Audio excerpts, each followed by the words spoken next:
Today I will give you some of my tips and tricks to hopefully inspire you to be more creative when you're mixing. But before I start, if there's any topic that you would like me to cover, then please let me know in the comments below or write me on Instagram. It could be about how to finish your music, how to get inspired, how to work with others, how to sample, how to believe in yourself, or whatever comes to your mind. I'm here to help you to be free with your music, so please let me know how I can help you.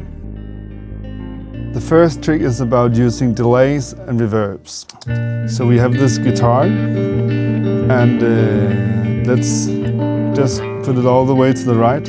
And what I would like now is to have a delay only in my left sound to make it sound even bigger, but without losing the feeling of having it in my right side. So what I have done is I used a utility and I swapped left and right. So now when I turn up for the delay, I only get delay in my left side, and that just means that it gets very broad and that my clean signal is totally clean in my right side and totally wet in my left side. And for me it just makes it even bigger than without anything, and it's an effect that I use every time I mix anything. You can also do this with reverbs and create some cool sounds. Let's try with the ballad reverb. So now you can see it plays in both left and right. So what I simply do is I just pan it to the left. So now I have the clean guitar to my right and my wet signal to my left again. And again, for me, this just gives this effect of being close to my source and then listening to the reverb in a really nice and cool way. So I get like all the small minute details and I get the feeling of this room. And we do the same with a small room.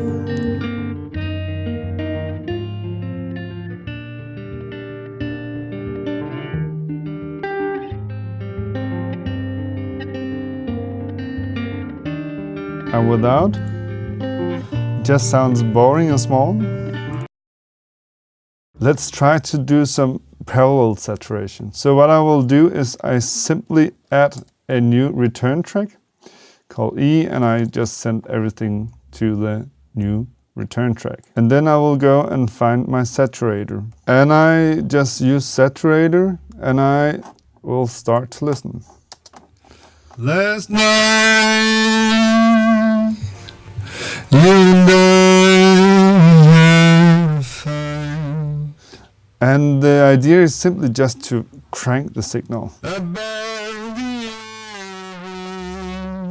So now we have like this very distorted signal, or saturated. How I'm gonna use it is that I turn it down and then I will simply turn it up until I can hear it, and then a bit down, unless I want more effect from it. Last night, you and I had a fight.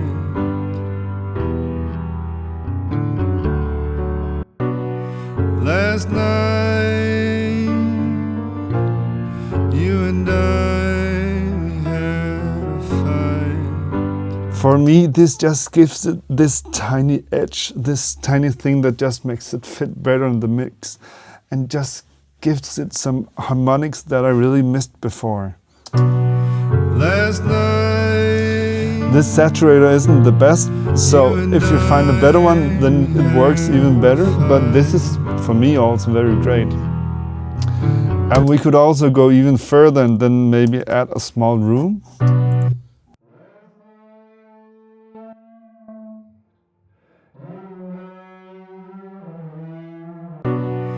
Last night, I also like this effect.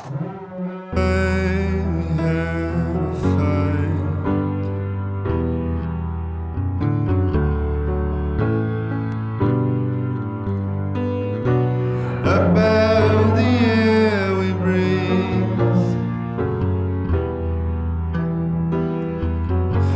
was never about the two of us. So in general, just doing parallel stuff can be a very effective way to do something crazy without making it too crazy and still have control very easily. If I didn't use buzzes or return tracks, then I could simply just double my vocal track and do it on the double track. I use my Sennheiser HD25 as my reference headphones because I'm able to carry them with me all the time. They are sturdy and I don't look like a fool when I'm wearing them in public.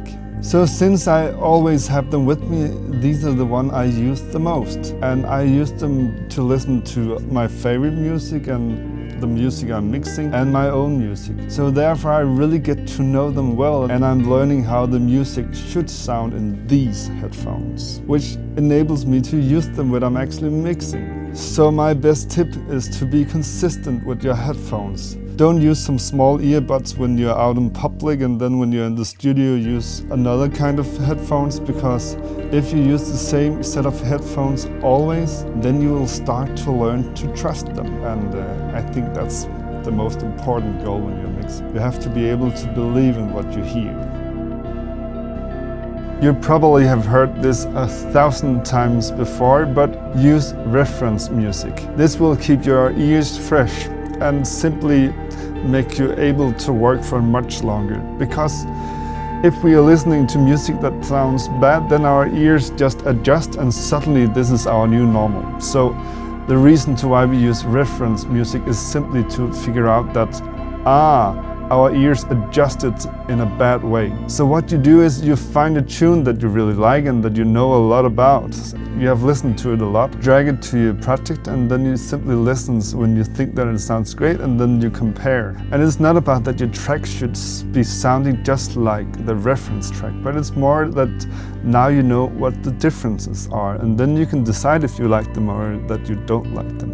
In Ableton and in Pro Tools, what you can do is to make sure that it doesn't pass by your main bus. So what you do is that you, instead of routing your reference track to the master group, then you route it to the external out 1 and 2.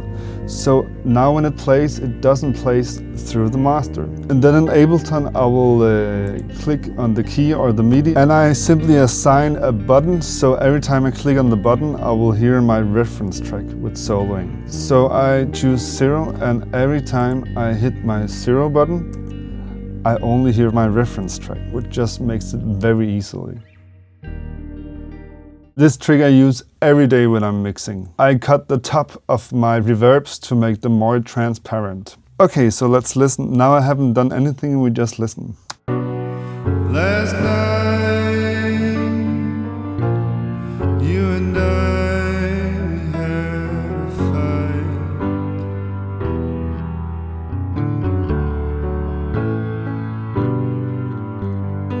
When I'm listening to the music now, I really notice the reverb.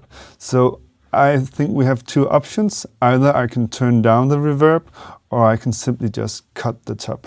Let's try to cut it. So I make a high cut and I drag it down to like 2000. And let's listen. Last night, you and I. And now it's not that present anymore, but I still have the feeling of being in a very big place. And I will bypass it. About the air we breathe. And turn it on again. It was never about the two of us. Very simple but very effectful. So either turn down your reverb if you don't want to notice it, or turn down the top of the reverb. No sound is perfect, and it's about working and playing with the sounds. And one of the greatest tools I know of is reamping. Reamping is simply that you have something that you have recorded or played or some sound, and what you do is that you play it through a speaker and then you record it. So either you gain the acoustic, Or you can also gain the character of the amp and the microphone. So for example, you could record your synthesizer through a guitar amp, which is a bit distorted, and a guitar amp is not a hi-fi amp, so it will change the sonics in a way that hopefully is a nice way. And then this way gain some character. Or you could go to the hall and play your guitar and record it on the downstairs and have this nice reverb which no one else has. Or you could have your bass synthesizer played through a bass amp, or simply your bass if you recorded a DI and thinks it needs something. You could record with your iPhone and synchronize it in Ableton afterwards. There are no limits, and what all of this does is simply to add a sonic fingerprint, add some character. So I'm gonna choose to reamp my synthesizer, and I'm gonna reamp it through my Vibrolux custom amp and record it with a Beyerdynamic M201, my favorite guitar microphone. And what I'm doing is I just connected my interface with my guitar amp from channel 8. So now my guitar amp is playing, and what we need to do now is to make a new track, and I call it Reamp. And this is from channel 2, and I'm simply gonna record it.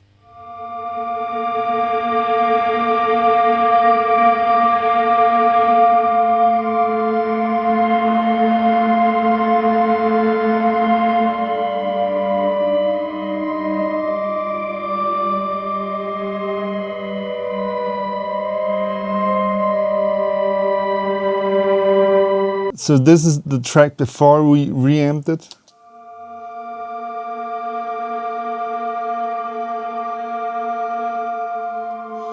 Let's try the reamp version.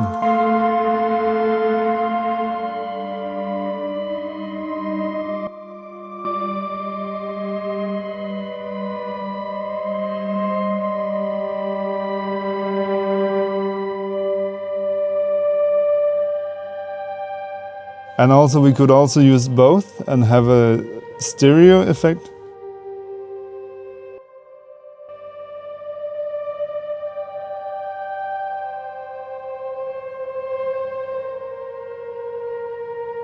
There are no right and wrong sounds, but it's about figuring out what you like and playing. Be playful. So try reamping.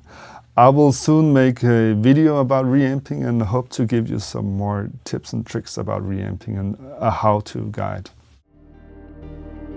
I really hope to have inspired you to be more creative when you're mixing. And again, please let me know what the most frustrating part of making music is, and I will do my best to make a video covering this subject. If you like this video, then please hit the thumbs up button, and please consider to subscribe to my channel. It will make me so happy. Enjoy!